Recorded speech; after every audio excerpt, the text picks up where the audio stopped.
the thyroid. And I have subtitled it a continuing conundrum. Does any one of the students know what is the meaning of the word conundrum? Let me ask Aditya. He's the senior most over here. Aditya, what is the meaning of the word conundrum? Ma'am, can I take a humble guess? Sorry? Can I just take a humble guess, ma'am?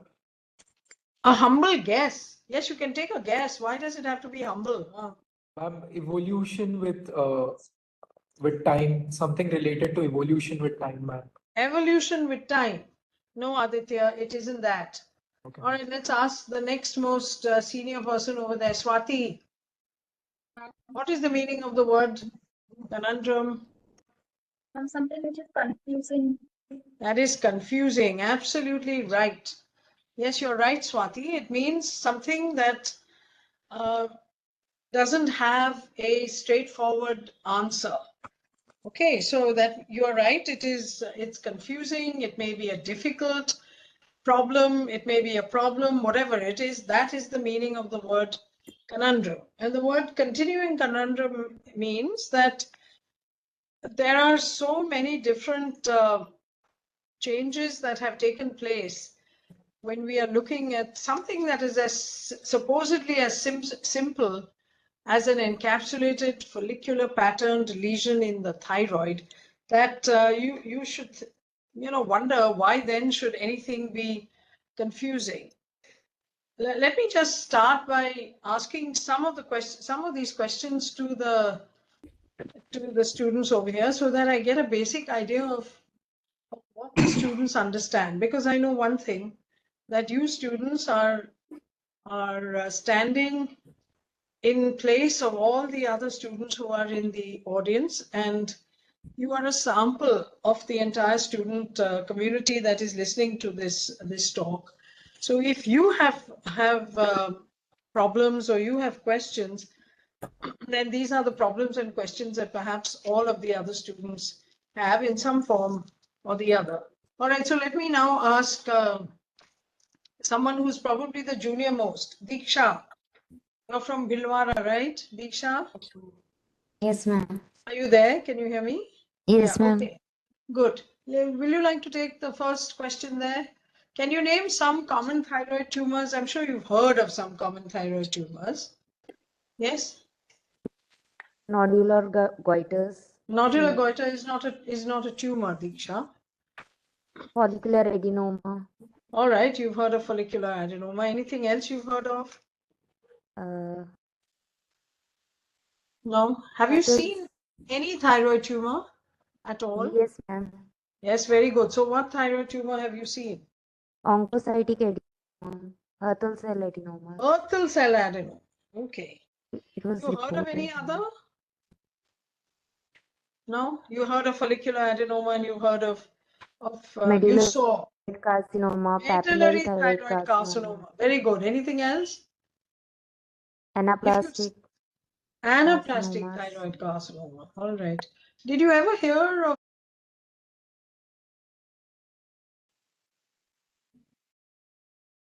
no? Okay, you haven't heard of it. Okay. Yes, ma'am. Let's go to Deepak. Deepak? Yes, ma'am. See, we're talking about follicular patterned lesions, yes? Encapsulated follicular patterned lesion. So what do you understand by a follicular patterned lesion? Follicular pattern lesion mainly is those type of lesion which have architecture or pattern is follicular type. Is It may of be follicular either- type. Okay, that's very good, Deepak. It is a follicular type. So can you explain what is a follicular type pattern? What is Follicular a type- follicle? Follicle means cells are arranged in a ring fashion which covers some spaces containing a colloid. Okay, so that is what you understand by follicle. Now, suppose I ask you, Deepak, there are follicles in the lymph node, yes? Yes, ma'am. So is that a follicular pattern? No, ma'am. It's not, so you don't have a follicular pattern in a lymph node, Deepak? Yes, ma'am. There is also So then what is a follicle? So then what is a follicle, Deepak? Cells, follicle means cells are arranged in a ring-like fashion. But they're not arranged in a ring-like fashion in a lymph node, are they, Deepak? Yes, ma'am. They are filled up with cells. So what do you think is a follicular pattern? Doesn't matter, we have to learn. So if you think it's ring-like because you are comparing it with the thyroid, yes? Do you know any other place besides the lymph node and the thyroid that has follicles? Yes? Follicles literally mean cells are some group of cells are aggregated. Some group of cells. Do you know any other place where you see follicles, Deepak? You told me thyroid, yes, and I asked you about lymph node. Are there any other places where you see follicles? No? Okay, let us ask Daksha. Daksha, any other place that you see follicles? Ovarian. Ovarian, very good. Who said that? Yes, ma'am. Deepak, yes, ma'am. Yes. So there's an ovarian follicle. Ovarian follicle. Excellent. Fair enough. Okay. Any other place, Daksha? You know follicles? Skin. Sorry? Skin. Skin. You're very good. What is that follicle that you see in the skin? What follicle do you see in the skin? Hair follicle. Hair follicle. Hair follicle. So now I'm asking Deepak, you have lymphoid follicles, you have thyroid follicles, you have ovarian follicles, and you have hair follicles. Now what is it? Why do we call all these four things follicles? Just like that? If according to you a follicle is a ring, then why do I call a hair follicle a follicle and a thyroid follicle a follicle and an ovarian Graafian follicle a follicle? Come on, Deepak. A follicle means the right, and the Covering cells is innermost one cells type, are- okay. inner- Anything else that is common between these? No? Anybody else wants to answer? Rushali? Anything that has some material inside and cells, Material epithelial cells, inside. like Okay. colloid or Colloid, okay. What is this? What is the material inside the material you are saying? So what is the material inside a lymphoid follicle? A cavity? Is Is that there a cavity in a lymphoid follicle? You heard of a lymphoid follicle, Rushali? yes, ma'am. You've seen one? Yes, ma'am. Yes, ma'am. You think there's something inside it, Rushali? Huh? No, ma'am. No, ma'am. Okay. Mukta, you're the one who's done most histopathology, Mukta. Come on. How does one define a Follicles are- follicle? Cluster of different types of cells, Oh my God. which So has then a thyroid follicle, Mukta, has got many different kinds of cells. A cluster of many different kinds of cells. Come on, Mukta. Jagrat, Yes, ma'am. They are secreting something. they're secreting something. Acha. What is being secreted by a lymphoid follicle, Jagrat? I don't think anything is being secreted, right? By a lymphoid follicle. What is being secreted by a hair follicle? Nothing. Swati, a spherical structure. who said that? Deepak? Yes. Yes, you have finally hit the nail on the head, Deepak. And for everybody over there, a follicle is described, I mean, we describe it in histopathology as it's a name for a spherical structure. And you know, Deepak, what is a sphere? A sphere means a three-dimensional structure. Which Yes, is I know round. it's three-dimensional, so is a box. Yes. So what is a sphere? It's a three-dimensional structure, very good. But what is it? It is round. Ah, yes. So it is a three-dimensional round structure, right? So a Yeah. ball or the planets or what else? Your lymphoid follicle. Nobody says that a sphere has to be solid, nor does anybody say that all spheres are. So every sphere is not solid. Some of them can be hollow, no? So it can be three-dimensional, it can be solid, or it can be hollow. So now what do you think that a lymphoid follicle is? Is it hollow or is it not? It is not. It is solid. It is not. Exactly. It is a solid sphere. What about the ovarian follicle? solid? Yeah, Daksha? Yes, ma'am. Yeah, what is an ovarian follicle? Is it hollow So or round. is it? Rounded. I know Not that it is rounded, Daksha. What is the definition? What did Deepak say is the definition of a follicle, Daksha? It's a three-dimensional spherical structure. So it is a sphere, right? Exactly. Now, is a Graafian follicle, is it hollow or is it solid? Solid. Oh, Daksha says that a Graafian follicle is solid. Sorry. Deepak, Sorry. It's hollow. it is what? Deepak, what is a Graafian follicle? It is hollow, ma'am. Sometimes it is hollow. Sometimes it is Um, always hollow. What does it contain? Egg, ma'am. What does it contain? a Eggs, Graafian ma'am. follicle? Huh? Oh, Hair. Ovum. What does it contain, Deepak? Ovum. It contains an ovum. Yes. Have you seen how big an ovarian follicle can be? And how big is an ovum? So the only thing that it contains is an ovum, Deepak. Some antral fluids. Ah, there is antral fluid. Excellent. And what does the antral fluid contain? Who's second? Oocyte, my God. Yes. Mukta, what does the antral fluid contain? Nutrients for Nutrients. Yes, Mukta? No? Mukesh? Ma'am, I fluid guess- and knowledge. What does it contain? You don't know that it contains estrogen, huh? Okay, that's what it contains, my friends, huh? The developing follicle contains estrogen, and it's high time that you people know about various things. All right, let us come back to the thyroid. But what I wanted you people to understand is that you think that a follicle is always hollow or it's a ring. It is not a two-dimensional structure like a ring. Okay, it's a three-dimensional structure. So even a thyroid follicle is a sphere. Okay, it's a rounded structure which is hollow. And in that hollow, what is there in that hollow? Huh? Mukesh, what's in the hollow? In hollow, there is secretion. Secretion. What secretion? Colloid, what is Colloid. colloid? Yeah. So what is that colloid? What is there in that colloid? Then colloid mainly is formed by the iodine. Colloid is formed by iodine. T3 and T4, ma'am, mainly. Yeah, but what do we call that material which is there in that thyroid? In that colloid material? Yes, there is T3, there is T4, there is the thyroid hormone. You ever heard of something called thyroglobulin? Yes, ma'am.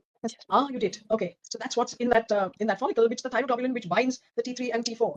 Okay, very good. So that is what a follicular patterned lesion is. Deepak, can you once again repeat what is a follicular patterned lesion? it is a spherical three-dimensional. A follicle is a spherical three-dimensional Three-dimensional structure. structure, When which we are contains- talking about the thyroid, what is a follicular patterned lesion? In case of thyroid, follicular pattern means follicular epithelial cells are arranged in a ring-like fashion and containing colloid. Exactly. So that is what a follicular pattern. It may or may not contain colloid. It may be a little colloid. It may be a lot of colloid. The follicle, the patterns may be large. They may be small. But all of them have a ring-like appearance in a two-dimensional structure, which we see in our histology slides. Most of these follicular pattern lesions contain colloid. Very good. Colloid. So now let's go to the next person over there. Naina, what is an adenoma? Are you there, Naina? Naina, have you disappeared? Naina has disappeared. All right. So let's go to Diksha. Diksha, what is an adenoma? Because you said that you had heard of a follicular adenoma, right? Benign tumors. It's a benign tumor. Very good. An adenoma is a benign tumor in the thyroid. How would we know that something is an adenoma? Diksha, any idea? You've seen one, right? You told me you saw a Hurtle cell adenoma, right, Diksha? Yes, ma'am. Very good. So if you can think back, Diksha, what was that Hurtle cell adenoma like? How does one define an adenoma? You saw one. That's why I'm asking you. It was derived from epithelial cells, epithelial tissues. What epithelial tissues, Diksha? What epithelial tissues do you see in the thyroid? Is there any epithelium that you see in the thyroid? Okay, Diksha is Mukesh, tell me, what is the, she says that Squamous. an adenoma is a benign tumor of epithelial tissues of the thyroid. So what epithelium is there in the thyroid? Ma'am, Mukesh? mainly the follicles are lined by the main cuboidal cells. Then after secretion, the main. So what are those cuboidal cells? Then the cuboidal cells are What do we call those cuboidal cells? Mukesh? follicular cells. Follicular cells, yes. So that is that Diksha was talking about an epithelium. So do you think that those follicular cells form an epithelium or not? Mukesh? Yes, ma'am. They do. So that is a follicular epithelium of the thyroid. So now, Diksha, all those ring-like structures that you are seeing in the thyroid are lined by follicular epithelial cells. There is an epithelium in the thyroid which is forming follicles, and that's why we call it a follicular epithelium. Very good. Now, Swati, what is an adenoma? She told me that it's a benign tumor. How do you recognize it, Swati? Proliferation of the normal cells which are within the tissue. What? Normal? How can it be normal if it is a tumor? Is it a tumor or not a tumor? Ma'am, it's a benign Yeah, but it's a tumor, right? So how can it be normal?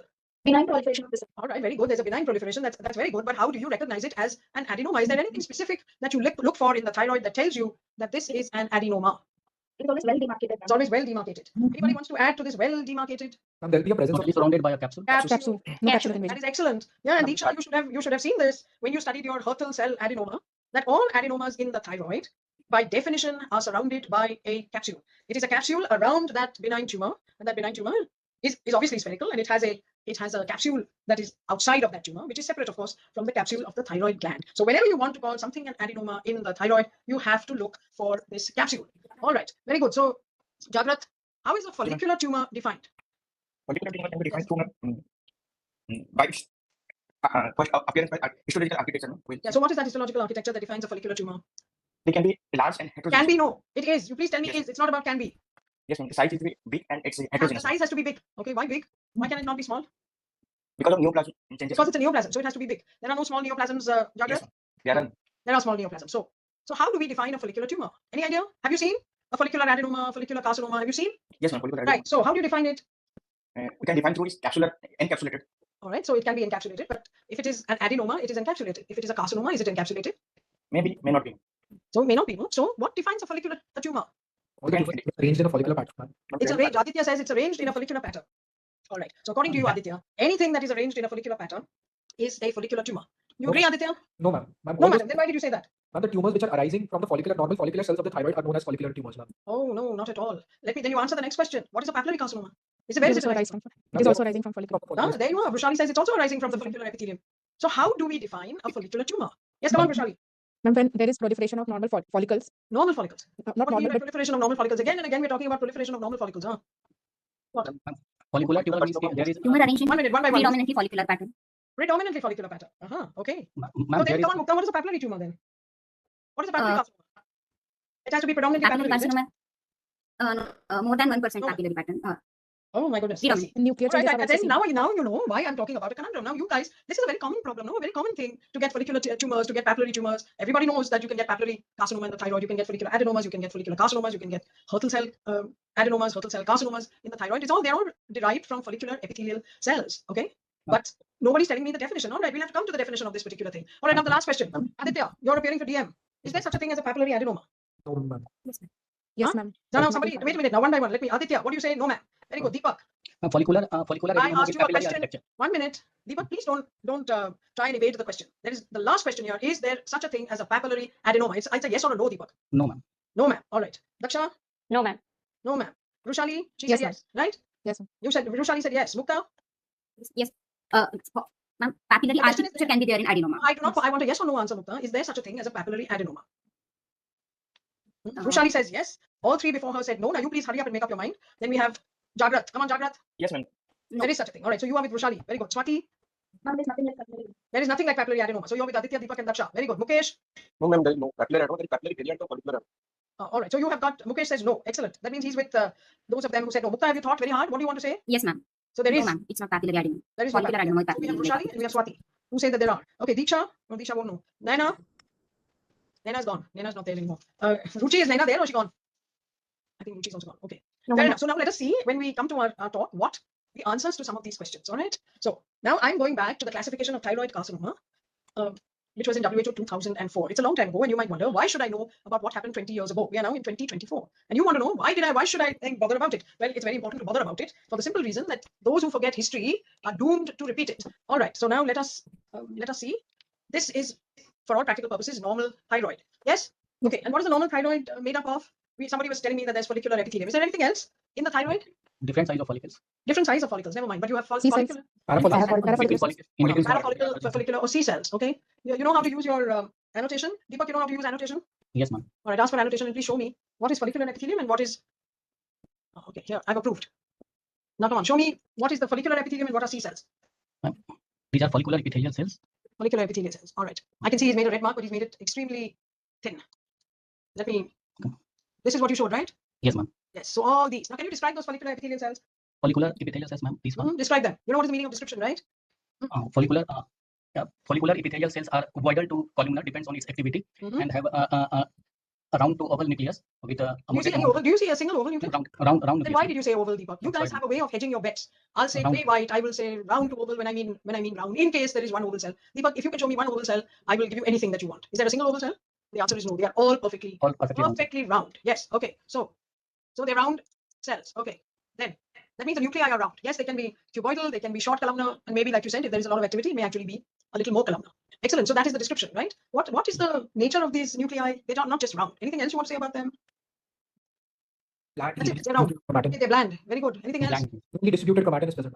So it is well distributed. Actually, you can hardly see. They're not vesicular. No, they are usually quite dense. They're not as dense as lymphocytes, but they can be as dense as lymphocytes and lymphocyte nuclei. So that's what it is. It's perfectly round. Now, anybody can see a C cell over there? Somebody just asked for annotation. Okay, Aditya, can you ask for annotation? Yes, Show ma'am. me a C cell. Yes, Can ma'am. you see a C cell? Yes, What's the ma'am. answer, Aditya? Ma'am, at the top bottom, I'm not able to mark it. Just a minute. No, why can't you mark? I've given you who? I don't know. I approved some annotation. Who's this? Jagrath. All right, come on, Jagrath. Whoever. Those are C cells. Why do you think they're C cells, Jagrath? They look like thyroid follicular cells, and they've actually got a little bit of. 1 to 6. Huh? Yes, ma'am. 1 to Whose orange thing is that? Me. That's Vrushali. Yes. So Vrushali has marked something that are very likely to be C cells. You see them? They have little larger nuclei. They may even have a nucleolus. Okay. So that is what is a parafollicular C cell. Okay, Deepak has marked the same thing. Okay. So those are C cells in the thyroid. Very difficult to see. You do not see normal C cells in the thyroid. Okay.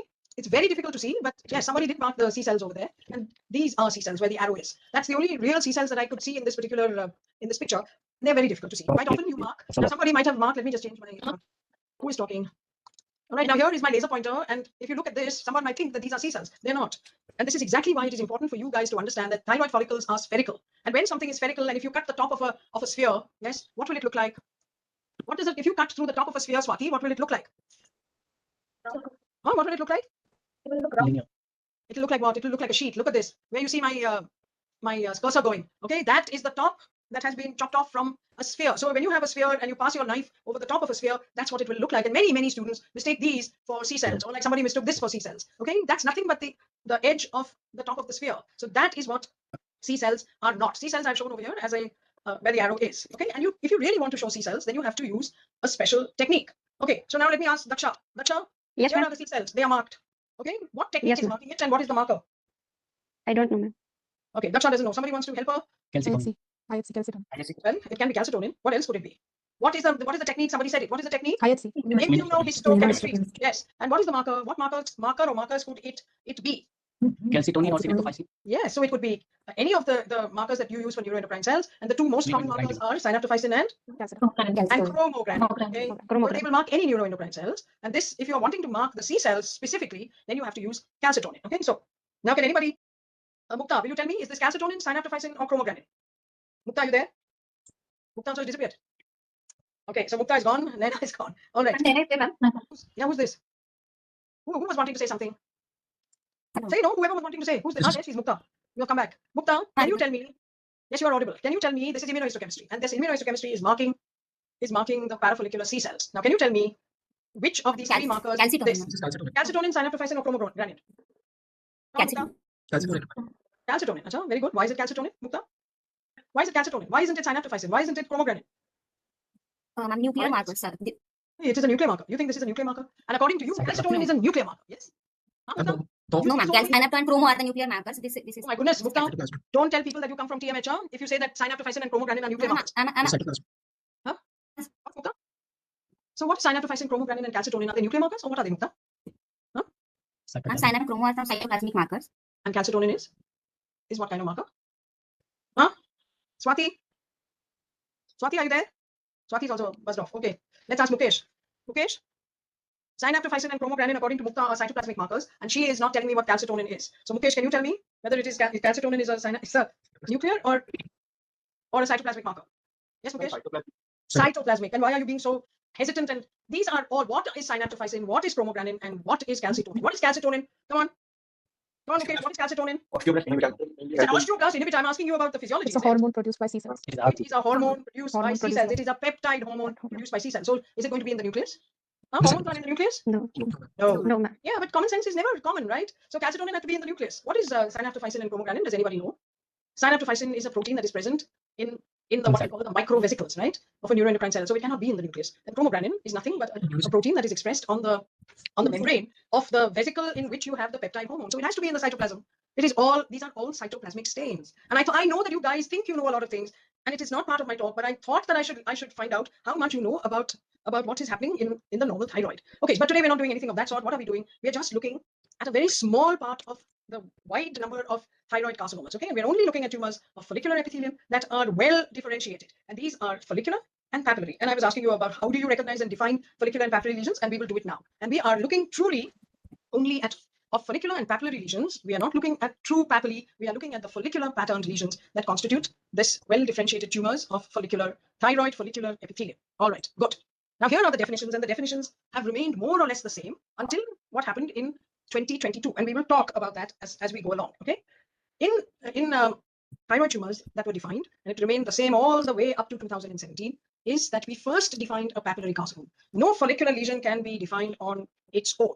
So follicular lesions were definitions by exclusion. So you defined a papillary carcinoma, and you must remember this definition because it still exists. Okay, it is a malignant epithelial tumor showing evidence of follicular epithelial cell differentiation. And what does that mean? That if you do immunohistochemistry, it will show you a derivation from follicular epithelium. It will be PAX8 positive. It will show you thyroglobulin if you want to stain it for thyroglobulin. Okay, it will also express TTF1. All right. So a malignant epithelial tumor showing evidence of follicular epithelial cell differentiation, typically with papillary as well as follicular structures. And we have defined what a follicular pattern is, and that follicular pattern is, as Deepak had said, that it has got a ring of nuclei, cuboidal or low columnar or sometimes columnar.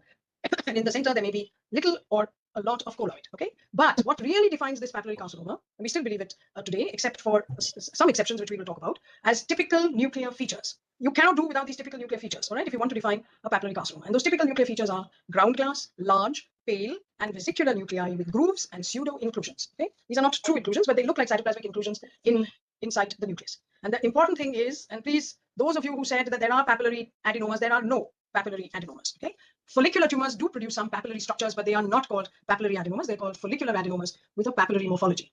And there was a very nice paper. If any of you read these sort of papers, as far as I know, most students don't read papers; they only read textbooks. And this is what was written by Juan Rosay. And Juan Rosay he passed away 2 years ago, but he was a doyen of surgical pathology. And he said, at present, a thyroid tumor can have papillae, follicles, solid, trabecular, or cribriform pattern of growth. It can be composed of large, small, oncocytic, clear, round, spindle, or columnar cells. It can be encapsulated, minimally invasive, or widely invasive. In some, it can have any of these features and more, as long as it has what are called PTC-type nuclei. All right, Deepak, what are these PTC-like nuclei?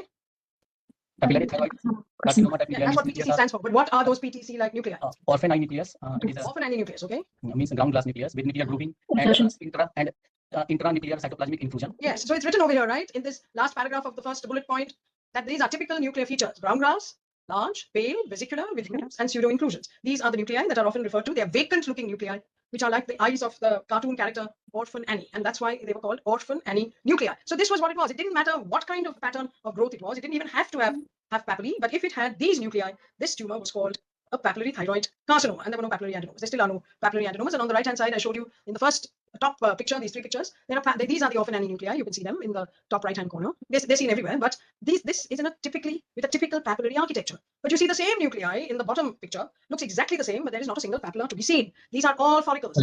This, yes, is referred to as the follicular variant of papillary thyroid carcinoma. All right. For years, this is what this was being referred to. It still is for a particular variant of papillary thyroid carcinoma, but there are some exceptions to this rule.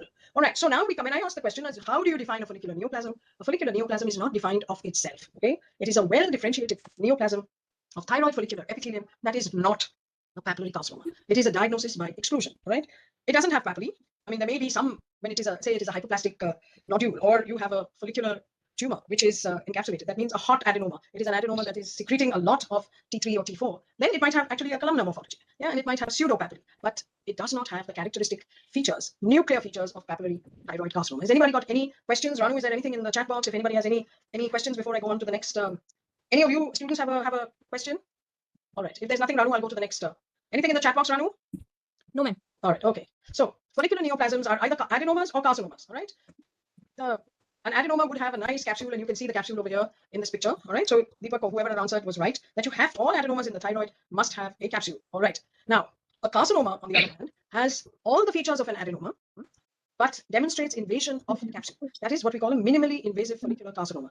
And necrosis is absent. When you have a widely invasive follicular carcinoma, again, it's composed of follicles. There are usually no papillae, and certainly there is no papillary carcinoma nuclei that are seen in these tumors. Okay. Now, what do we mean by invasion of the capsule? Here you can see the capsule, and there is a mushroom that has mushroomed out through that capsule. You see that there is a capsule on two sides over here, and this tumor has mushroomed out of the capsule. Here you see actually vascular invasion. You see a small little tumor that has burrowed its way into the capsule, and through that capsule into a capsular vessel. Okay. So the vessel has to be not within the tumor, but in the capsule or outside of the capsule. I hope everybody has got this definition. Okay. So now we come to this issue of what is an encapsulated follicular patterned neoplasm. And it should be, you know, I mean, it's so easy, right? If you have something that is encapsulated and follicular patterned, all you need to do, or we thought that we needed to do, was what? Look for the nuclear features of papillary thyroid carcinoma. If we found the nuclear features of papillary thyroid carcinoma in an encapsulated follicular patterned lesion, Aditya, what would we call it? Ma'am, nuclear features of papillary thyroid carcinoma are present. You have a follicular patterned lesion, and we know what is a follicular patterned lesion. What is it, Aditya? What is a follicular patterned lesion? Ma'am, non-invasive follicular thyroid carcinoma with papillary like nuclear features. Non-invasive follicular tumor with papillary thyroid nuclei. Yes, but that is what you would call it today. All right. Once upon a time, that's not what we called it. We called it because it was believed that anything that had the nuclear features of papillary thyroid carcinoma was a papillary thyroid carcinoma. We used to call it an encapsulated follicular variant of papillary thyroid carcinoma, and this was so all the way up to 2016. Okay, so don't think it was only in 2004. All of the different descriptions, etc., of these tumors, the updates on thyroid pathology, etc., called this lesion an encapsulated follicular variant of papillary thyroid carcinoma. Right? If the nuclear features of papillary thyroid carcinoma were absent, and if it was non-invasive, it was called a follicular thyroid adenoma. If it was invasive, it was called a follicular thyroid carcinoma. And I don't think that there was anything more easy than this. Right? But then, when something is very easy, there is usually some little problem, or more than one problem, that crops up. And there was trouble in paradise. Okay, what is paradise? Anybody can tell me what is paradise? Roshali, what is paradise? What is paradise? Heaven. Heaven, yes. So in heaven, everything is easy, no? Yeah, Yes. Roshali. Yes. But we don't live in heaven, no, we live on earth. And so there was trouble in the real world. And what were the troubles? Number one, the first thing was, what constitutes encapsulation? How much of this nodule should have a capsule? And how do you tell a dysfunctional nodule, also known as an adenomatous nodule, that means something that is not an adenoma, from a thyroid, that means a follicular adenoma? That was the first problem. The second problem was this. What are the criteria for invasion in an encapsulated tumor? So how much of the tumor should, how much of the capsule should be infiltrated? A little, a lot, full thickness? Okay. What actually constitutes this? Because that made the difference between a follicular adenoma versus a minimally invasive follicular thyroid carcinoma. And the last thing was about PTC nuclei. Okay. Now I got a follicular pattern lesion. It is nicely encapsulated, and I can see some PTC nuclei, but they are very few and far between. Or only 20% of the tumor has got the PTC nuclei. Okay. All these PTC nuclei have got some features. Maybe they're clear, but they are not grooved, or they don't have. They're not large. They're not overlapping. So, is this a follicular adenoma or a follicular thyroid carcinoma if it is invading its capsule? How do you tell that from an encapsulated follicular variant of papillary thyroid carcinoma? So these were the big problems, and they caused, and they still cause, a lot of what is called pathological thyrophobia. Now many people do not want. Somebody's microphone is on. Can you? I think just mute not the students, but everybody else, please mute yourself because we're getting an echo. All right. So these are the causes of pathological thyrophobia. And the reasons that we have thyrophobia, has anybody joined from different devices? Who has? Then please shut one device because then we get this echo. Who had joined? Deepak? All right. So, no, the echo is still there. So anyway, somebody has shut their thing now and the echo is gone. There were controversies in the management of differentiated thyroid carcinoma. And the question was, should a lobectomy be done versus total thyroidectomy? And should all carcinoma diagnoses warrant a total thyroidectomy, the whole gland to be removed? And there were many surgeons who still today will do a total thyroidectomy for a carcinoma diagnosis. I hope they're getting fewer and fewer and fewer, but there are many old-fashioned surgeons who don't use what is called risk-adapted therapy. Okay, so I think that this also reflects on how pathologists will make diagnoses. All right, they don't want to be caught on the wrong foot. Okay, so now let's take the first thing: dysfunctional nodule, or what some people call an adenomatous nodule, versus a follicular adenoma. Now here is a picture, and you can see this top large nodule is extremely well encapsulated all the way around. Okay, but you have two unencapsulated nodules over there. So what are we going to say? That these are dysfunctional nodules, and this is a follicular adenoma? Is it possible that you can get a follicular adenoma in a multinodular goiter? And the answer to this question, yes, we do see them, but how many, and whether they should all be called follicular adenomas, all right? So a follicular adenoma, by some definitions, is that it should be solitary, it must have a complete capsule, which this has. There should be compressed thyroid tissue beyond the capsule. This is too low power a picture for you to see that. And the morphology within and outside of the capsule should be different. It is. It's also different here in the dysfunctional nodules, okay? It's certainly different from within and without. So is this, we don't call this lesion a follicular adenoma. Why? Because it doesn't have a capsule. And the answer is probably yes, that this is a follicular adenoma and these are dysfunctional nodules. But does it really matter? That is the real problem. Okay. So this is the problem. Is an encapsulated nodule in a multinodular goiter a follicular adenoma? I don't know the answer to that question. All right. Why? Because 70% of dysfunctional nodules are clonal. And somebody want to tell me what is the meaning of clonal? Anybody wants to take that question? Swati, what is the meaning of clonal? What is the meaning of clonal, Swati? Deepak, what is the meaning of clonal? Clonality means originate from a single type of cell. Yes, so in other words, how will you know that something is clonal? Deepak, you know that you are clonal and I am clonal. Did we not arise from one fertilized zygote? Yes or no? Yeah. So what is clonal? Somebody called Priyanka has said a single species. That's not a good enough diagnosis. Yeah. Somebody called Tanya has said origination from proliferation of a genetic clone of cells. No, that doesn't help. Yes, Deepak, what is clonal? It means that if I test the cells, multiple cells from that one particular, each one of them would have the same genetic abnormality. Okay. I am a clone, Deepak, and you are a clone. Why? Because my genome, whether it's in my eye or in my skin or in my ovary or in the liver, this exact same genome is present in every one of my cells. So I am genomically, all my cells have the same genome. And that is true of the multinodular goiter, where there is an abnormality which is the same in 70% of dysfunctional nodules. And that same genetic abnormality, in other words, it's a mutation, or even sometimes it can be a gene rearrangement, is the same gene rearrangement or the same mutation that is seen in a follicular adenoma or a minimally invasive follicular carcinoma, which are these two are, of course, related to one another. So in other words, capsule or no capsule, 70% of dysfunctional nodules have been shown to have RAS mutations. So now, are we justified, therefore, in calling only encapsulated lesion adenomas? I think it's a philosophical question which we have to deal with. Okay.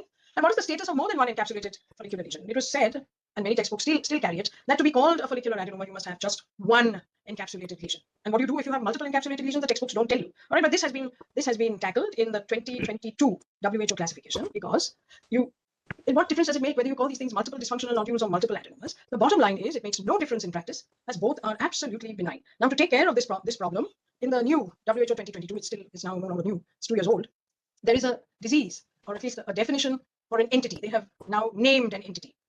You can use this, or you need not use it. This is thyroid follicular nodular disease. Okay, so this was a name or a label that achieved consensus as the best way to describe what they call an enigmatic entity. Okay, enigmatic means something that is difficult to understand. I don't know what is difficult to understand about it, but they call it an enigmatic entity. And as far as I'm concerned, I don't care what you call it. Call it adenomatous goiter, multinodular goiter with follicular adenoma, whatever it is. But if the WHO now has come up with a term and your surgeons understand it, it's very important that the surgeons understand it. If you're working in a hospital like Tata Hospital, yes, they will understand it. But if you're working in places where surgeons have been used to hearing the term multinodular goiter, they will not understand what is thyroid follicular nodular disease. And therefore, if you want to use the term, please use it as a synonym. So in other words, thyroid follicular nodular disease, synonym multinodular goiter. Right? I hope I made that very clear. Okay. And this was what my old boss used to tell me: call it anything you want, doctor, but don't call it a cancer. All right. So that's about dysfunctional nodules. Now, what about this question about invasion of the capsule of lesion? So follicular thyroid adenoma versus minimally invasive follicular thyroid carcinoma. Okay. And this is the definition that you see even today in all of the textbooks. All right, a minimally invasive follicular thyroid carcinoma is an encapsulated follicular neoplasm which demonstrates invasive characteristics. Now, what are those invasive characteristics? All right, come on, Jagrat, what are those invasive characteristics? There will be capsular invasion and vascular invasion also. You can see. Yeah, so capsular and vascular invasion. Capsular and vascular invasion can be very subjective things, right? So somebody had to define what is capsular invasion. So what is the definition that is written here? Full thickness. Full thickness. In capsule, which is usually thick. Exactly, full thickness invasion of the capsule, which is usually thick. It's very, very, very unlikely that you will get a minimally invasive follicular thyroid carcinoma with a thin capsule. Okay, so the capsule is usually thick. And when it is defined as vascular invasion is defined as tumor emboli, which must be seen within or outside the fibrous capsule and be covered by endothelium. In other words, it's stuck to the endothelium, and the endothelium, because it is an embolus, or like you understand thrombi within vessels, the endothelium then grows over the embolus or the thrombus, as the case may be. So this is the definition. Okay, but as I said, we do not live in paradise. Okay, we live in the real world, and the tumors, my friends, do not read the textbooks that we write. Why should they read the textbooks that we write? We write our textbooks, and the tumors will do exactly as they please. Very good. So now, if you want to be absolutely idealistic. Here it is. This is invasion of the capsule, which is a genuine mushroom-like invasion of the capsule. And here is the invasion of a vessel within the thick capsule of wall. Now, please notice that the capsule is thick. It is very unusual, as I said, to get minimally invasive follicular encapsulated thyroid carcinoma when the adenoma is very thinly encapsulated. This is an absolutely iconic diagram. It is comes from this this article that was written by Ronald Gossain, who was the head of head and neck pathology at Memorial Hospital. And you can go and look it up. But this is the diagram that everybody knows. Now, he drew this nodule, which is the orange-colored or red-colored neoplasm. And there is this green thick capsule. And he has shown, as for instance, H. H is down here. And this is classical capsular invasion. And that's why he has said yes. So H is yes for capsular invasion. Who is talking? Okay. Please try not to talk, because then we get an echo. Then he's shown G. And these are small foci of tumor within this thick capsule. Now, it's very difficult to know whether that is true capsular invasion or no capsular invasion. And according to Ronald Gossain, this should not be called capsular invasion, because these tumor nodules are run parallel to the outline of both the capsule and the nodule. Now here, he's got F. I'm just going through this one by one, because here the difference between G and F is perpendicular. So it looks almost as if it's making its way directly outside the capsule. But according to Gossain, it is not yet to be considered as capsular invasion. Let's go to E. It is well outside of the capsule, and therefore, yes, there is no connection with the thyroid neoplasm, but it's outside and it looks exactly the same, and it should be considered as capsular invasion. I'll skip D for the moment. Let's go to C. C is yes. It doesn't look like a mushroom. It's more like a bullet. And yes, the mushroom one was H, which is diametrically opposite C. Okay. Now what about B? Okay. B is very interesting. It's like a little hillock. You can see that. It is a substantial amount of thyroid neoplasm, like a hill, but it still has the capsule on the outside. And so according to Ronald Gossain, it is not yet. But you notice that I have put some dotted arrows. I've done it for D, I've done it for B, and I've done it for I. And we'll discuss why I have pointed out specifically to these areas, right? This small little bump as A is not considered capsular invasion. It is just an irregularity in the growth of this neoplasm. It's not perfectly arc-like. And J, it's also said to be known. There's a small spike and a small little area over there, which he doesn't consider as yet. Now, I looks every bit like H, except that it hasn't gone full thickness, okay? And you can see that B looks every bit like C, but it hasn't gone full thickness. Now, let us come to D, okay? Now, this D is, why has he said yes, when you can see the capsule very clearly beyond it? Why he said yes is because slow-growing tumors can build a capsule after they have already penetrated the previous capsule. Okay, so I saw that Anshu had written over here that many of these can be sinus tract when somebody has done an FNAC. Yes, it's possible. You have to look to see whether there is blood in that tract or whatever. But according to Gossain, that's why only according to Gossain it makes sense that you can have multiple capsules that occur after the first capsule has been breached. And this is what he's saying. And that's why he's drawn a dotted line that this was the original capsule. This tumor has gone through it, but another capsule has formed. So although there is a capsule beyond the tumor, that is a secondary capsule, and it should be considered as invasion of the capsule. I won't go too much into vascular invasion because I already told you what an embolus is. Now, can you imagine the confusion that occurs when somebody thinks, particularly when the tumor is not all so nice and round, and its capsule is so beautifully placed, and it is a large tumor, and you have to take many sections of this tumor, you may not be able to actually see everything as beautifully as is seen in a diagram. Okay, so it becomes very, very difficult. Okay, now let me ask you a question here. Do you think that this is invasion of the capsule? Yes or no? No. Who's saying no? I see lots of no's. Who said no? Aditya said yes or no? No, ma'am. No, ma'am. Deepak? No, ma'am. No. Daksha? No, ma'am. No. Okay. Rushali? No, ma'am. No. Mukta? No, ma'am, it's not. No. Jagrat? No. Swati? Swati, are you there? Yes, ma'am. Mukesh? No, ma'am. All right. And Diksha? No, ma'am. Diksha, I know that you've not seen many, but just take a guess anyway. But make it an educated guess, because I just told you about how. No invasion. Yeah, so what? Diksha? No invasion, ma'am. No invasion. I don't know if Naina has come back. Hi, son. Oh, you have? Okay, very good, Naina. So what do you think? Is this invasion or no invasion? It has mushroom shape, but also it's It has mushroom shape. But what's the but? still I don't think it's an invasion. You don't think it's an invasion. Where do you think, Naina, this particular tumor is? Where do you think it is? When I say where do you think, in relationship to the thyroid, yes? Within the capsule. What is this outside? Do you think it's the capsule of the thyroid, or is it the capsule of the tumor? Capsule. Capsule of thyroid. Tumor. Wonderful. It's the capsule of the thyroid, and everybody is telling me if this is the capsule of the tumor, Yes. to which it has mushroomed, and you're telling me that this is not an invasive tumor. Of course, it is invasive. There is no thyroid beyond that, is there? No, this is the capsule of the thyroid. So, am I asking you whether this has gone through the capsule of the thyroid, or am I asking you has this gone through the capsule of the lesion, of the capsule of this tumor? What is the question I'm asking you, Deepak? It is going outside from the tumor capsule. So it has breached. You can see here a narrow neck and a mushroom shape.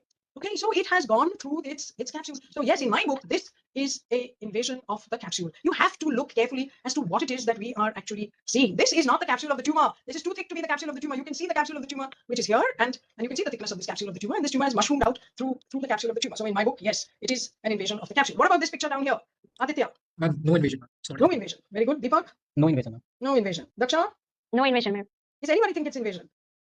Huh? Nobody? Yes? No. Somebody? Does anybody think it's invasion? No. Well, is there anybody in the chat box who thinks it's invasion? No answer, ma'am. No answers. Well, it most certainly is invasion. If, This is one of another- the- this is yes, a- this is another capsule that is formed outside. You can see this is the capsule. It has broken through and a capsule has been, so this is the capsule of the lesion and you see it as a tongue or a tuberculum that is over there. And outside that, another capsule is formed. So this is invasive. Apart from anything else, look at this tumor. This tumor is so solid. It is not like this tumor, which is so, but this is invasion of the capsule. Then what am I telling you? This is a difficult area. Some people will say yes. Those who are novices will say no, because they've been told that they have to see full thickness invasion of the capsule. Yeah. And they see a capsule here and they say it is not invaded. Yeah, but there is a capsule here. And that capsule has run through that capsule. And now this is like Ronald Hussein's.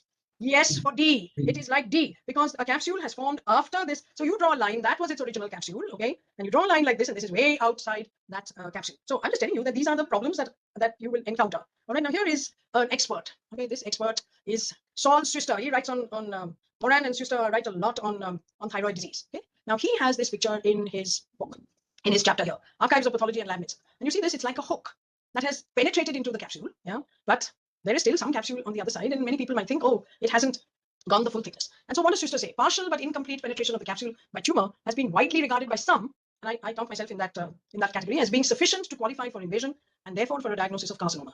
However, a consensus regarding the significance of such a finding is not yet available. Okay, now how will you ever find the consensus for such a finding? The only way that you will ever find a consensus for such a finding is that if you have a number of these lesions which are questionable capsular invasion and you follow them for 40 years and then you discover which of them has metastasized.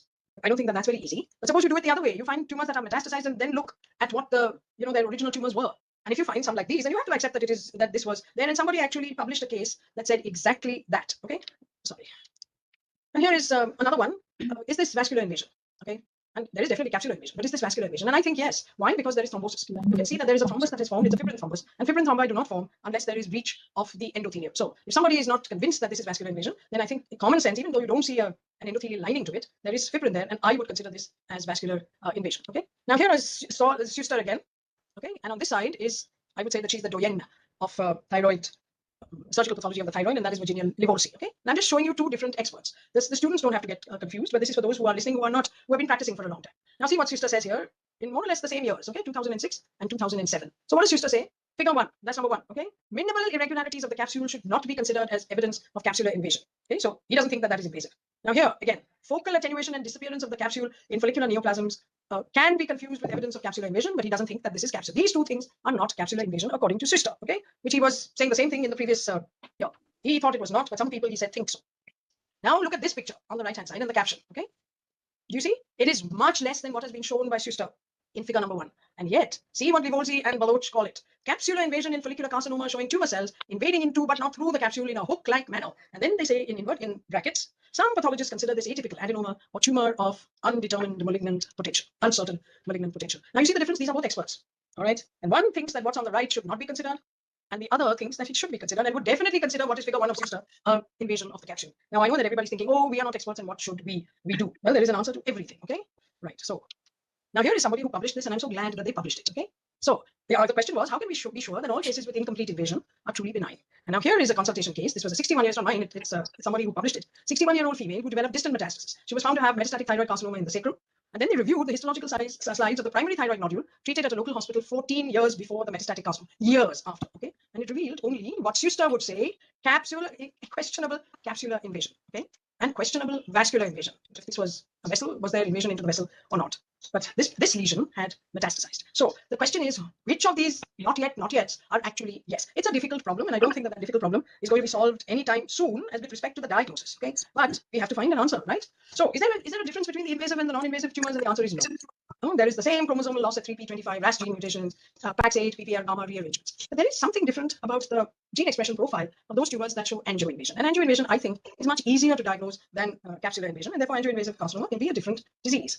So now, what should be our criteria? Well, as far as possible, we should try and look for full thickness invasion of the capsule, endothelial line tumor within a vessel, and your diagnosis should be qualified by angioinvasive or capsular invasive. And for a long time, people thought if there was, after this paper, that if there are more than 4 foci of angioinvasion, that is a really bad disease. But I think it doesn't matter whether it's 4 or it is 1, as long as it is angioinvasive, that is definite invasion. And I think that those patients are at high risk for the development of metastasis. Okay, so this is really the bottom line. Follicular tumors with extensive transcapsular invasion or unquestionable vascular invasion show a definite risk for metastasis. Okay. Any other extensive transcapsular invasion, it doesn't mean just one little nodule. Of course, call it a minimally invasive follicular carcinoma, but make certain that you say that it is 1 or 2 foci and not extensive transcapsular invasion. Okay? Any other encapsulated follicular tumor is unlikely to metastasize and probably does not merit aggressive therapy. And what is that aggressive therapy? Total thyroidectomy and or radioiodine ablation. So if we look at this now timeline, okay, I was telling you all about 2004 WHO classification. We had, as far as follicular lesions were concerned, and I'm not talking now about those with papillary thyroid-like nuclei. These are just follicular lesions. If you could divide them into minimally invasive and widely invasive. In 2015, the Armed Forces Institute of Pathology, this is not the WHO, had more or less a similar kind of classification. They called something widely invasive, where you had no capsule at all. It was just, the tumor diffusely invading the thyroid gland. But if there was a capsule, it was so minimal that for all practical purposes, it was not a capsule. When it did have a capsule, they had three different ways of classifying it. One, which was the most innocuous, and that is with capsular invasion. Then there were those with limited vascular invasion, according to Hossain, and that was less than 4 vessels, and extensive vascular invasion, that was greater than 4 vessels, okay, 4 or greater than 4. Then in 2017, the WHO obviously took the consensus of many experts and said that there was encapsulated follicular carcinomas were minimally invasive or encapsulated and angioinvasive. The widely invasive ones were widely invasive, they were not encapsulated. So they don't come into our discussion at all. They did not divide up the encapsulated angioinvasive ones into those with limited or more extensive vascular invasion. So this was as far as 2017 was concerned, which is only some 6 years ago. Okay. Now we come to really the most contentious thing, and that was something that Aditya said non-invasive follicular tumor with papillary thyroid nuclei. Okay. And this was what for years we called, right up to 2016, the E, that is encapsulated follicular variant of papillary thyroid carcinoma. Why? Because we believed, and I'm once again telling you this, it did not matter whether the tumor was encapsulated, minimally invasive, or widely invasive, all right, is as long as it had papillary thyroid-like nuclei, whether it was papillary or follicular, in this case, entirely follicular, it was called a papillary thyroid carcinoma. Now, if it was a papillary thyroid carcinoma, okay, then this was going to be treated like a papillary thyroid carcinoma. And numerous thyroidectomies were done for this lesion, which was called, which all of us called, which I called, an encapsulated follicular variant of papillary thyroid carcinoma. Okay, but this was responsible for much of the pathological thyrophobia. Why? Because if it was all like this, we had no problems calling it an EFP-PTC. But what if there were equivocal nuclear features of papillary thyroid carcinoma? If I showed it to 10 people and some said, yeah, I think that this looks like a PTC nuclei, and some people said, no, I don't think it is entirely PTC-like nuclei, or some areas had classical PTC-like nuclei, and many areas did not. So how much is enough? And I don't think we have solved that problem yet. Anyway. Okay, so what was the problem? EFP-PTC was easy to diagnose when the nuclear features of papillary thyroid carcinoma are diffuse and obvious. But look at this thing on the right-hand side. I don't know how many of you would want to call this in the old days, EFP-PTC. There's no nuclear overlapping. Yes, there's nuclear clearing. There is no nuclear grooving. And I don't think that every part of this tumor, there are many areas over here. This was just one area that was that showed this. Didn't have the. In other words, this looked like an adenoma, but it had a capsule. It had everything. So what is it? What should we call this particular thing? And a lot of people wrestled with this problem. Why? Because the majority had an excellent prognosis. Nothing happened to these patients. Okay, and the few that actually had late systemic metastasis actually had angioinvasion. So the question was, are these truly follicular variants of papillary thyroid carcinoma? And we had to deal with surgeons who would do a total thyroidectomy because of the word carcinoma. They still do, many of them. And when you sent it to an expert, the expert's opinion was often at variance. And I know that if I wanted an expert opinion to agree with me, then I sent it to those people who didn't believe in the EFP-PTC. Okay, so you could choose an expert to agree with you, as the case may be. I'm not joking. It usually used to happen. So what could we call these kind of lesions? Should we call it an encapsulated follicular variant of papillary thyroid carcinoma because it showed some features that could be seen in papillary thyroid carcinoma? Should we call it a follicular adenoma with some nuclear features of papillary thyroid carcinoma? Possible. Or should we admit our ignorance or our inability to make a decision and say, I don't know whether this is a follicular adenoma or a follicular variant of papillary thyroid carcinoma? Or should we invent a name? And I don't know, what would you do, Deepak? Yes, ma'am. What would you do? Which of these 4 options would you take? I think, you know what? They invented a name. I'm telling you. Now they invented a name. And they invented a name when they were studying all the numerous different lesions that occurred in the thyroids of survivors of the Chernobyl disaster. Does anybody know what is the Chernobyl disaster? Yes? Yes, who said yes? Say who said yes? I did. Who's that? Vishali. Vishali, yes. Yes, Vishali. What is the Chernobyl disaster? There was one big chemical plant mishap and Chemical plant mishap. something related to radiation, and a lot of people were Something exposed to related to radiation. Anybody else wants to take that? It was a nuclear plant in Ukraine. That's right. It was a nuclear plant in Belarus. It was on the border between Belarus and Ukraine. It was a town called Chernobyl, which had a nuclear plant, which was very poorly maintained. One day there was a disaster in which the plant blew up and you had radiation all over that whole area. Okay, so there were many different kinds of tumors that occurred in the survivors of this disaster, and the thyroid is one organ that is very susceptible to radiation-induced tumors. Okay, so they saw a number of very peculiar lesions in that. Most of them were papillary thyroid carcinomas, and they looked at these encapsulated lesions. They found a number of encapsulated follicular patterned lesions. When there were nuclear features that were classical of papillary thyroid carcinoma and they were obvious, they called them encapsulated papillary thyroid carcinomas. But when it was equivocal in 2 ways. One, 2 ways in the sense that they could see some but not all of the features of papillary thyroid carcinomas, and the lesions were all follicular pattern. There was not a single papilla to be seen in any of these cases. If they had definite capsular or vascular invasion, they didn't know whether they should call it papillary or follicular because the lesions had very indefinite papillary thyroid nuclei. They called them, because there was invasion, they called it well-differentiated carcinoma, not otherwise specified. Okay. When there was questionable capsular or vascular invasion, they called it well-differentiated tumor of uncertain malignant potential. So they invented a name, and that name is still being used. It is well-differentiated tumor of uncertain malignant potential. It's been adopted now, even in the WHO 2022. So they invented a name for those lesions that had some nuclear features of papillary thyroid carcinoma, but it was very equivocal and maybe very focal, right? But the tumors were encapsulated. If there was invasion, then of course that was invasive tumor, but if it was not, then it was called well-differentiated tumor of uncertain malignant potential.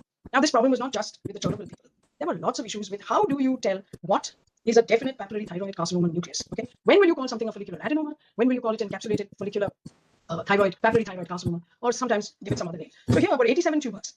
Some of them very obvious, some of them not so obvious, and they were given to 10 experts, and believe me, these are experts. Okay, now do you see that there were 5, 6, 7, and 8 experts called almost everything, 91% to 100%. It didn't matter. They called them all follicular variants of papillary thyroid carcinoma. The same tumors now. These are not some tumors that they saw and other people saw other tumors, and there were others that's called very few of them follicular variant of papillary thyroid carcinoma. I mean, they call them follicular adenomas and many other different nomenclature. Okay, these of course called very few.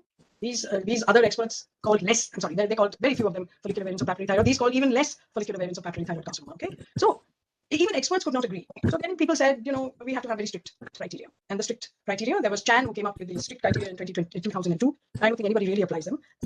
He said, you know, look for whatever we said, oval crowding of nuclei, they should be large, they should be pale, they should have all those grooves, and the entire lesion should show the nuclear grooving, etc. And if some of these were missing, then you look for abortive papillary, etc., etc. All right, you have strict criteria. Now apply the the strict criteria. And once again, there were these experts. There were 6 experts this time, and there were 15 lesions that they had to look at.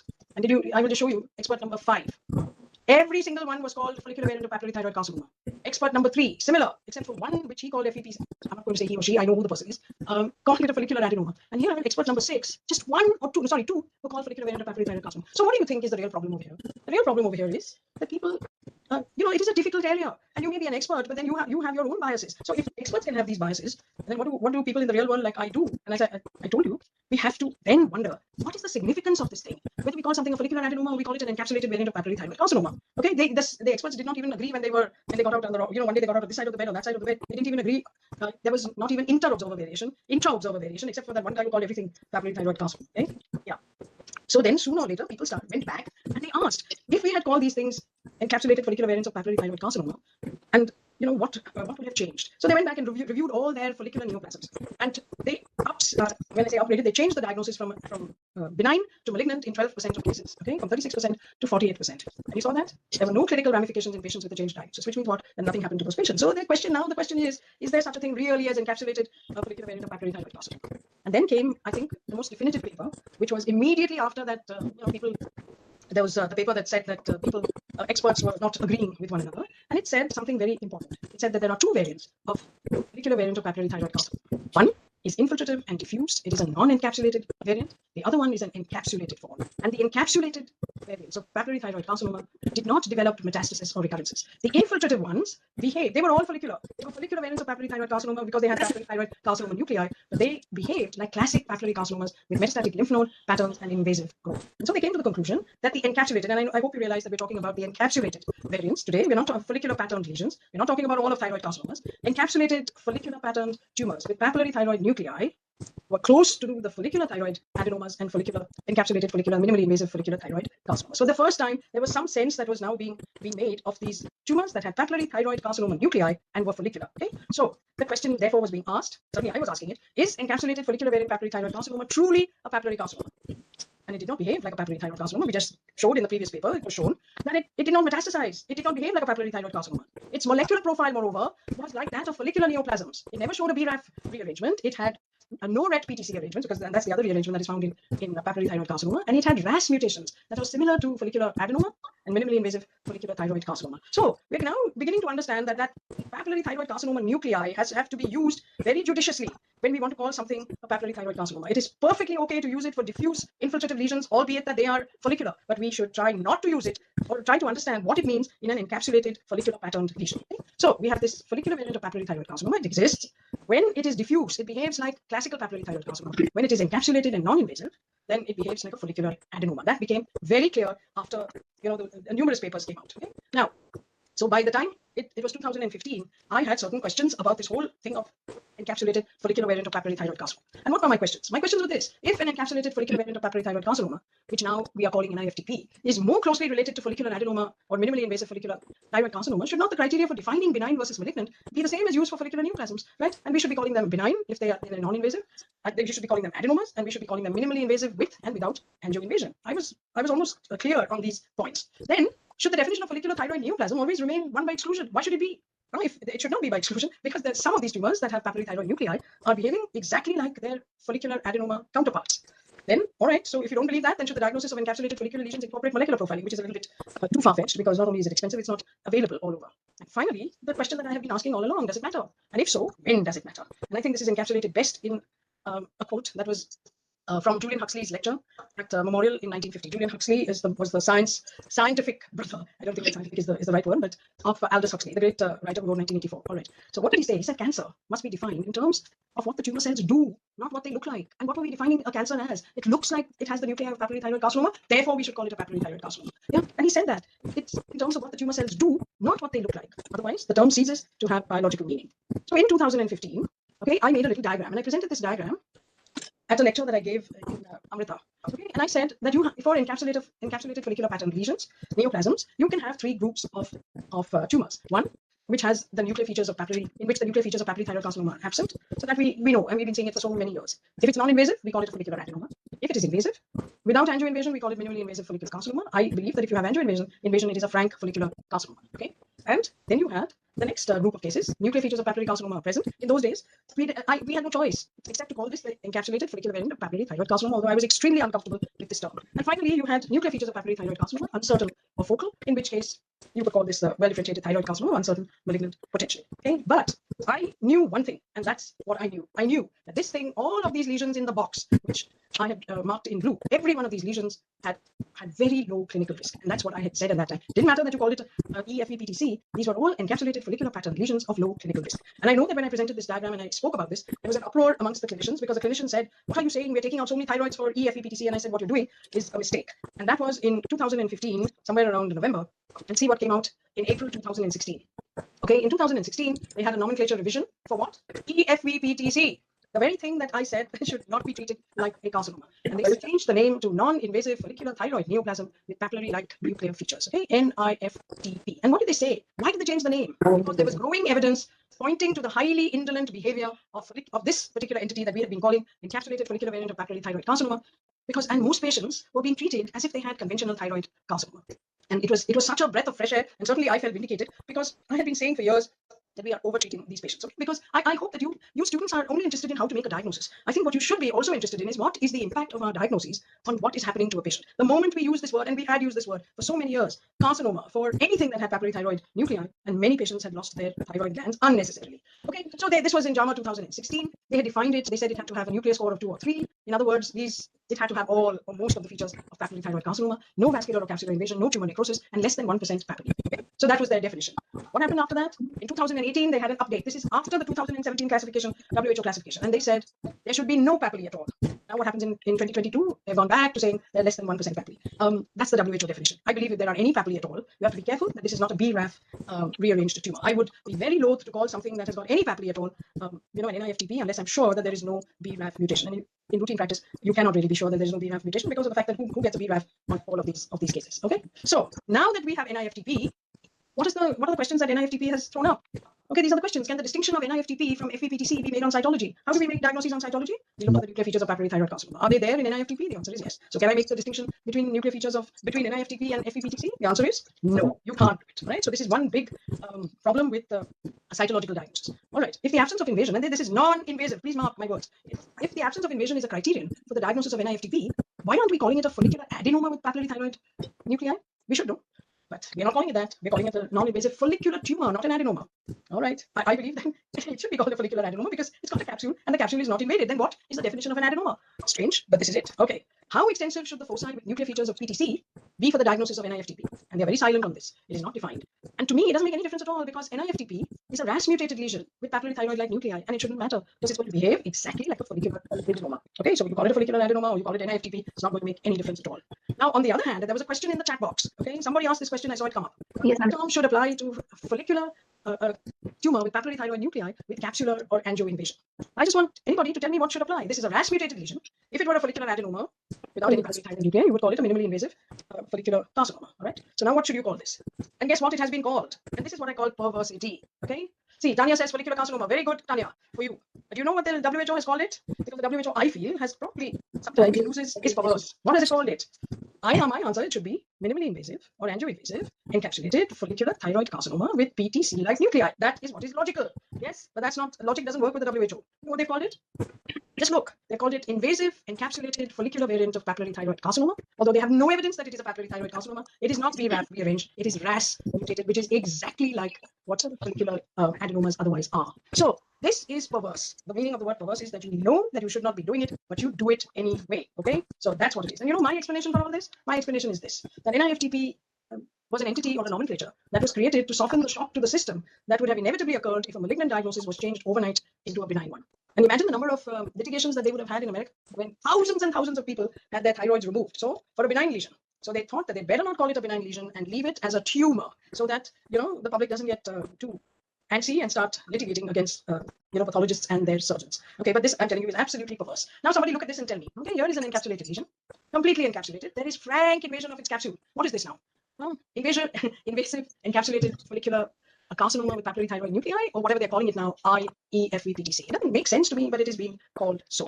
Okay, and this is the new classification, WHO classification of thyroid neoplasms. I felt again very vindicated because I said that there were tumors of low risk. And lo and behold, here is low risk neoplasms. Okay, and the first low risk neoplasm is NIFTP. Okay. And what irritates me is in the malignant neoplasms, they have invasive encapsulated follicular variant of papillary thyroid carcinoma, which is nothing but NIFTP, which is invading its capsule. It's no longer non-invasive, it is now invasive. Okay, so this is my sort of feeling about this. I feel that this entity, NIFTP, should go into the benign tumors. It is actually a follicular adenoma with papillary thyroid-like nuclei, and I believe that invasive encapsulated follicular variant of papillary carcinoma the name should be changed to invasive encapsulated follicular carcinoma with papillary thyroid nuclei. And I've given you the reasons why I think so. Okay. And this is their own. Baloch is one of the main people who is part of this WHO 2002, and he made a presentation at USCAP, that is the US Canadian Society of Pathology. And look at this. These are the categories with their, you have tumors with RAS mutations. Okay, follicular adenoma has RAS mutations up to 20%. Follicular tumor with uncertain malignant potential, those are the ones where you cannot make out whether there is invasion of the capsule or not, or there is questionable invasion. That is up to 20%. The same thing for well-differentiated tumor, where you can't make out whether there are nuclear features are equivocal, etc. 20%. Just look at NIFTP.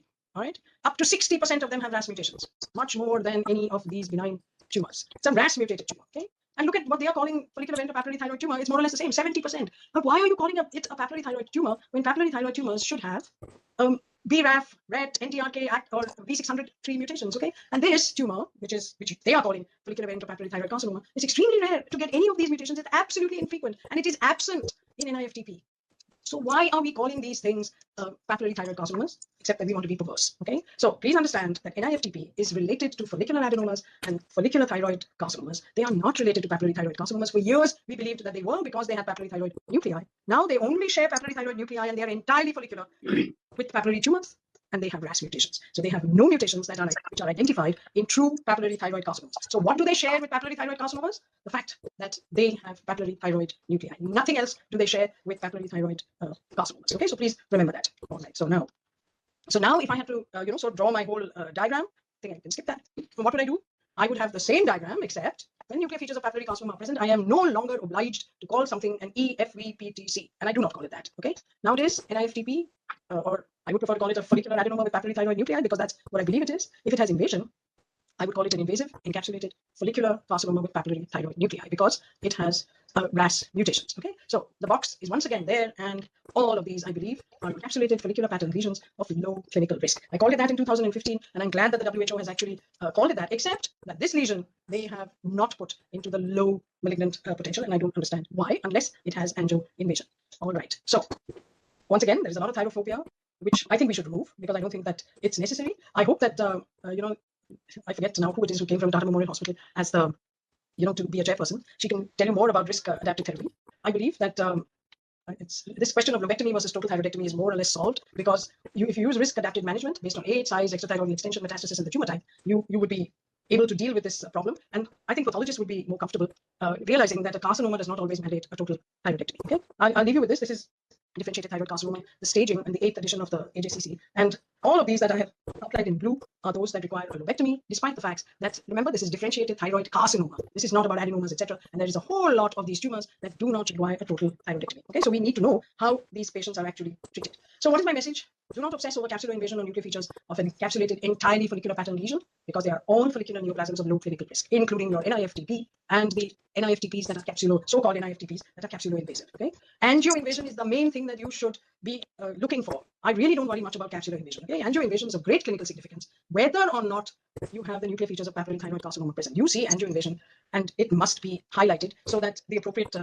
management can be done. And I think that the rapport with clinicians is important, especially in the era of risk-adapted therapy. I think I finished now, so I will take questions. And first, I will ask the chairpersons to make their comments. So Ranu, would you please? I'll just stop sharing. Okay, and then maybe, yeah. Take up the questions, ma'am. No, I think that maybe we should ask Dr. Srivani to make some comments. And it was, the clinician from Tata Hospital.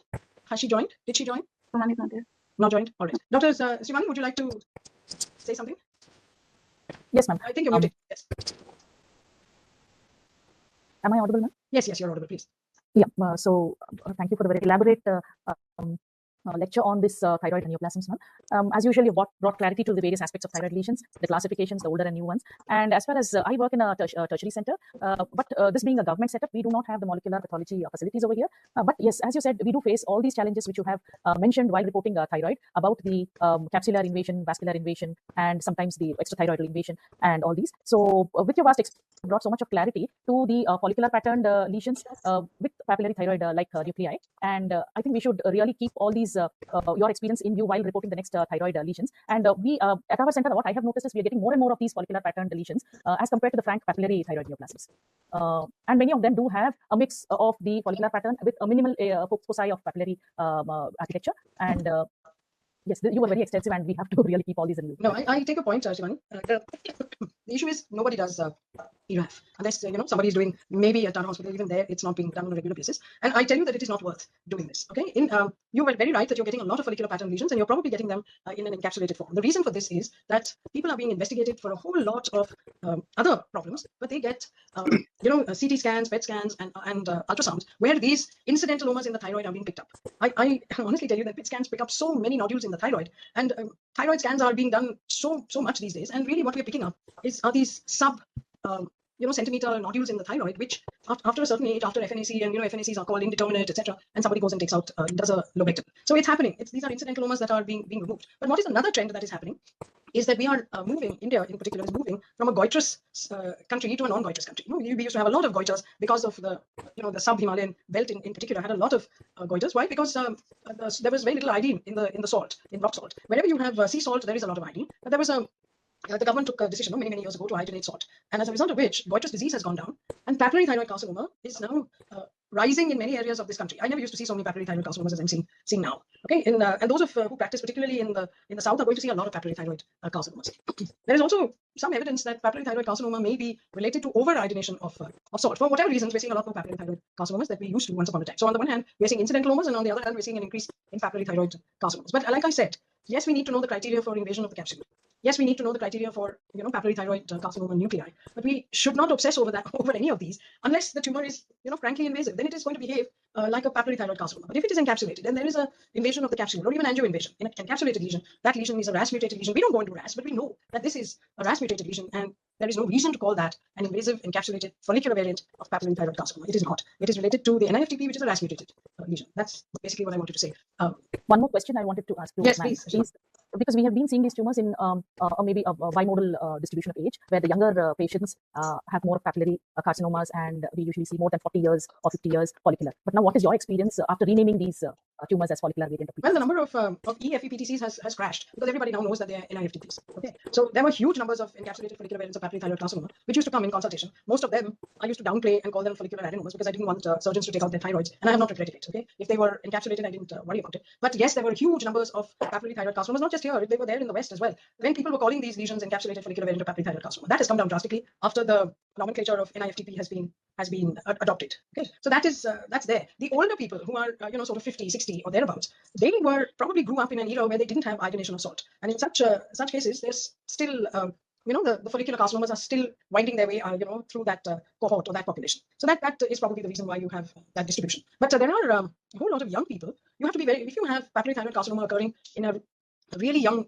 population, in the teens or early 20s, one should worry about whether this patient has been exposed to radiation, because radiation exposure in any way, whether they had radiation for some other disease altogether, that radiation exposure produces papillary thyroid carcinomas in young individuals, really young. I'm not talking about patients who are in their late 20s or 30s. I'm talking about teens or in children, and they have don't have the BRAF mutation. They have what is known as the RET PTC mutation, and none of them are encapsulated. Okay, I'm just talking now in general. They are invasive, diffuse invasive papillary thyroid carcinomas, and they have the RET PTC rearrangement. The difference between RET PTC rearranged papillary thyroid carcinomas and BRAF rearranged papillary thyroid carcinomas, and please, I'm talking about papillary thyroid carcinomas which are not these encapsulated things at all. So in case anybody's getting a little confused, in the standard papillary thyroid carcinomas, which are BRAF rearranged versus those that are RET PTC rearranged, the RET PTC rearranged ones are exquisitely sensitive to radioiodine, really exquisitely sensitive. So when these children present, they often present with bilateral thyroid disease, lymph nodes, sometimes even with metastases in the lungs, and people think, oh, this is stage 4, but they just melt with radioiodine, and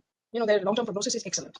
But the ones that I'm not talking about children, I'm talking about RAS PTC, the BRAF mutated papillary thyroid carcinomas, they are relatively radioiodine resistant. That is the real issue with PTCs that are BRAF mutated. So sometimes people are keen to know whether something is BRAF mutated or not, because the response to radioiodine may not be great. That's the situation with BRAF. So the reason for that, God knows, but at one time they talked about sodium iodide symporter. To take iodine into the thyroid cell, there is a protein which is called the sodium iodide symporter. So it takes iodine into the cell. Now this will work for normal iodine, it also works for radioiodine. So if sodium iodide symporter is low, and there was one time they said that BRAF downregulates sodium iodide symporter. So if there is a BRAF mutation, it downregulates sodium iodide symporter, and therefore iodine cannot be taken into the cell, and radioiodine will also not be taken into the cell, and therefore the results of radioiodine, the effectivity of radioiodine therapy is less. But I don't think that particular association between the two has been proved. It's still a lot of people suspect that it is so, but it hasn't been proved that BRAF mutation downregulates the sodium iodide symporter. Okay, so are there any other questions, Ranu? Yes, ma'am, we have questions. So tell me. Ma'am, do invasive encapsulated follicular variant of papillary thyroid carcinoma metastasize to bones or to lymph nodes? Invasive? Oh, if it is invasive and it is capsular invasive, it doesn't do anything very much. If it is angio-invasive, it will go to bones. Ma'am, another question. Can encapsulated follicular variant of papillary thyroid carcinoma show capsular invasion and vascular invasion? Yes, that's exactly what I was saying. No, so the invasive, what is the question? Say, repeat it. Ma'am, can encapsulated follicular variant of PTC show both capsular and vascular invasion? Yes, but of course it can. That's why we call it that. But what I am trying to tell you is that you should be a little careful about using this term invasive follicular variant of encapsulated follicular variant of papillary thyroid carcinoma. You have to understand it as an entity that is related to NIFTP. Okay, so if it is related to NIFTP, why should we call it invasive encapsulated follicular variant of papillary thyroid carcinoma when NIFTP is related to the follicular adenomas? Okay, yes, any encapsulated carcinoma can show you vascular and capsular invasion. That is without a doubt. Yes, somebody, Mukesh. Ma'am, one more question. Yes. Could these cases of questionable invasion be better diagnosed if extensive grossing of tumor was done? The more grossing that you do, the better anything is done. But when you've done all your grossing, you still have issues to settle. No, is it true invasion or not true invasion? So you can gross and gross. Madam, good evening. Yes, Dr. Mukesh. Madam, my one question is that it is a very. Are you a pathologist, Dr. Kandare? Yes, I am a associate professor in Jabalpur Medical College, madam. Very good, Dr. Kandare. So what's your question? I have done my MD as well as SRC from BHU. Yes. Yes. So, madam, most of the time it is very difficult to identify a capsular invasion. Like that, if a tumor foci is present on the capsule, horizontally, so it's very tough to identify that it is a capsular invasion or not. Dr. Kandare, I think that I have said that it is very difficult. I'm not suggesting that it is not. But what I told you, and if you have listened to my lecture, I don't think that pure capsular invasion has much significance from the way that the tumor behaves. Okay, so yes, we should not obsess over capsular invasion. If you're not happy about calling it capsular invasion, don't call it. But nothing is really going to happen to this patient. These patients are show very indolent behavior, if at all.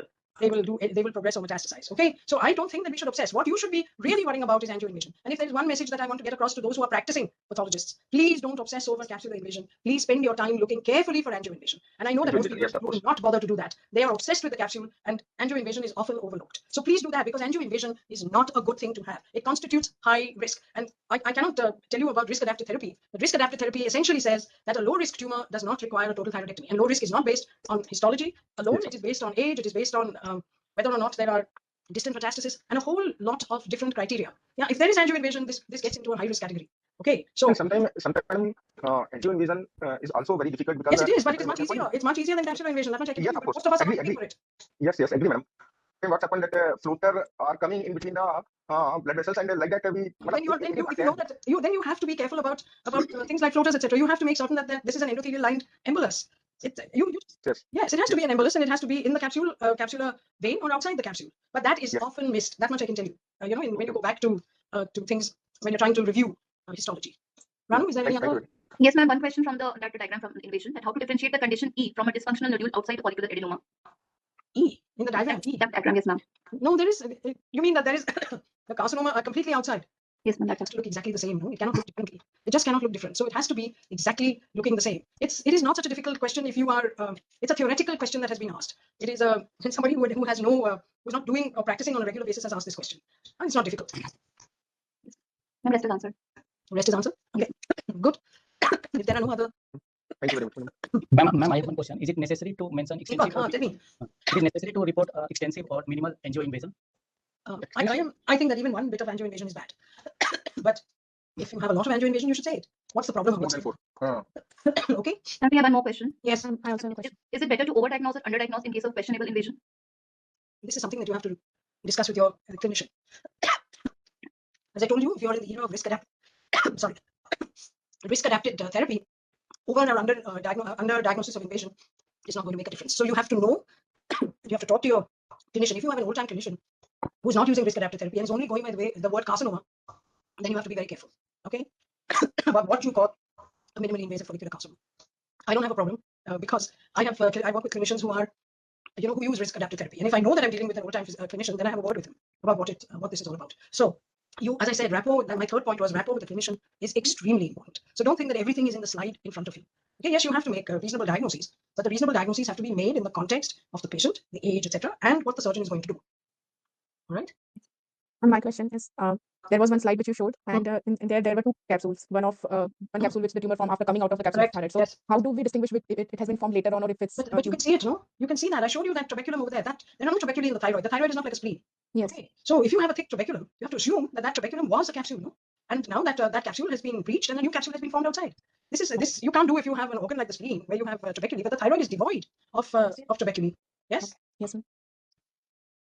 Any other questions? I'm glad that the students are asking questions. Any no? No, ma'am, no questions. No more left. All right. That's good. Now, somebody says, does minimally invasive, somebody called Ram, does minimally invasive follicular carcinoma mean only capsular invasion? Okay. Well, by and large, it would be, no, it means both capsular and vascular invasion. But when you say minimally invasive carcinoma, it means that there is a capsule. There is very definitely a capsule. You can see the capsule. And that it is invaded either by, the capsule is invaded or there is angioinvasion. And you have to mention that you are calling this MIFC by virtue of the fact that it has only capsular invasion or it has angioinvasion. And the angioinvasion is the much more onerous or the much more prognostically important than capsular invasion. So yes, you can use the term for both, but please don't use it as just minimally invasive follicular carcinoma. Minimally invasive follicular carcinoma with capsular invasion, or it is minimally invasive follicular carcinoma with angioinvasion, or both. So it has to be qualified as one or the other. Okay.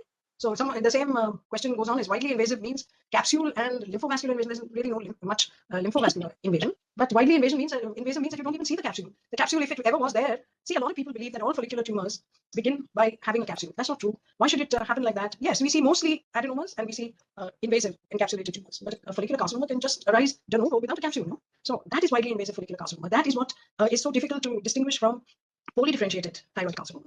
That's the sort of thing. It's just sheets that are growing with follicles in them. So don't believe that all follicular carcinomas must have a capsule. Why should it have a capsule? It's only the encapsulated variants that have a capsule. Okay, so I'm glad that this gentleman Ram has asked that question. Okay, anything? And sometimes, Yes, who's asking? I'm Dr. Suliani. Doctor? I'm sure. Oh, no, Dr. Shivani. Yes, sorry. when we are reporting the thyroids, ma'am, and the radiology said that it is a highly vascular lesion. And in the sections when we find more congested blood vessels along the capsule, and we keep searching for these, but we don't find actual vascular invasion, I feel I'm missing vascular invasion in maybe some other plane. No, not at all. Look, the thyroid is a very vascular organ anyway.